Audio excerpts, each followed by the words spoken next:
Good morning, everyone. My name is Christina Orsal Malinaw from BAE2C.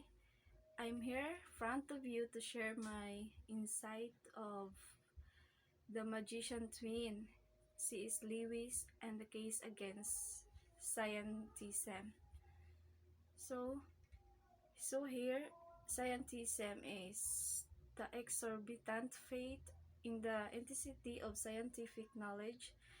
It's the use of systematic design and logical inclined disposition and or ideas that are drawn from the natural sciences which are integrated to human exercises and social experiences.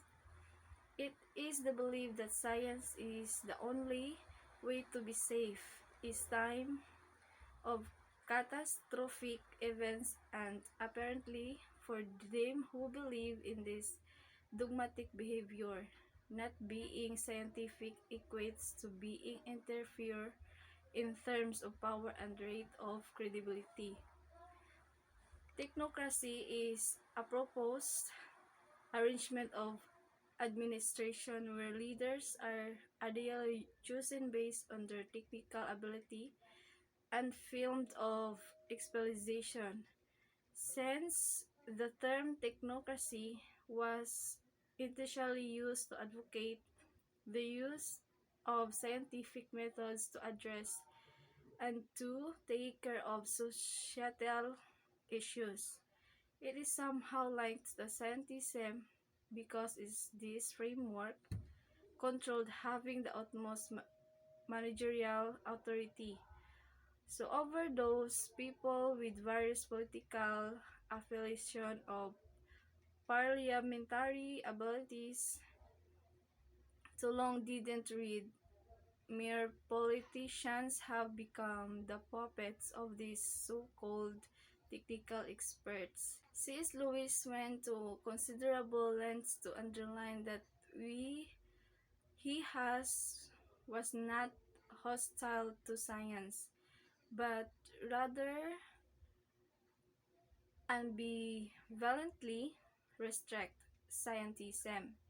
According to him, scientism is the wrong-headed convictions that only the cutting edge of science can supply, the mean solid techniques for learns about the world and its end product apparently led those scientist techniques to think that they are the only one who have the privilege to direct the general public's ethics, religious convictions, and even the right's rule over government strategies just because of their superiority complex the result for their exceptional logical skills. So the expression the magician twin originate from Lewis himself. As John Weiss points out, the comparison between science and magic runs throughout a number of his works. The two thoughts of science and magic being comparative in that way work as an elective religion in their support of an absence of doubt and in their journey for control. In the film, one of the similarities of science and magic was that both of elements promote credulity. In ancient times, a person of great magical powers held great authority, so long as she could reinforce it with results. The thoughts alone instilled fear, and the admiration of his subordinates towards him prevent them from further questioning how credible he is, and they readily accept any words that spout from them. The magician is absolute truth without any doubt, and that made the gullible. The documentary purpose the same manifestation is also happening today is the real of science. Takes the case of doctor and patient relationship. So the patient will naturally believe anything that the doctor he to says, regardless of it's really true or misjudged on his part. A typical patient will or the science behind his or this disease. He knows his thoughts will be of no meaning and will be dismissed by the general consensus. He doesn't doubt as the beliefs that the doctor knows more of the science aspect that he himself.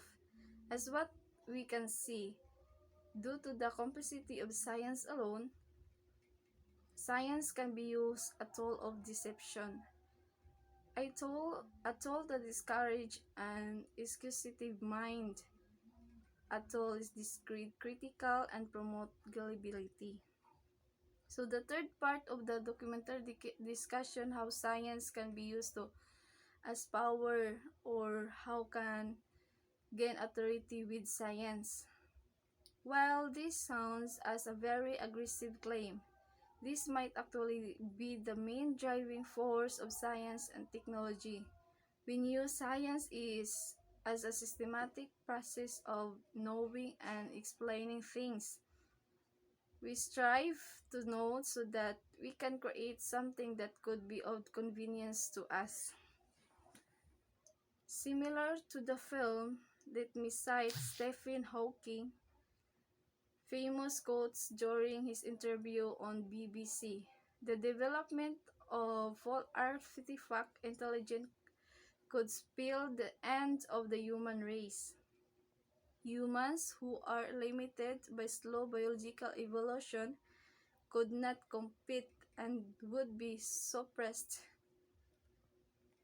So Professor Hawking said that the crude types of computerized reason have officially demonstrated an exceptional helpful impact in our society.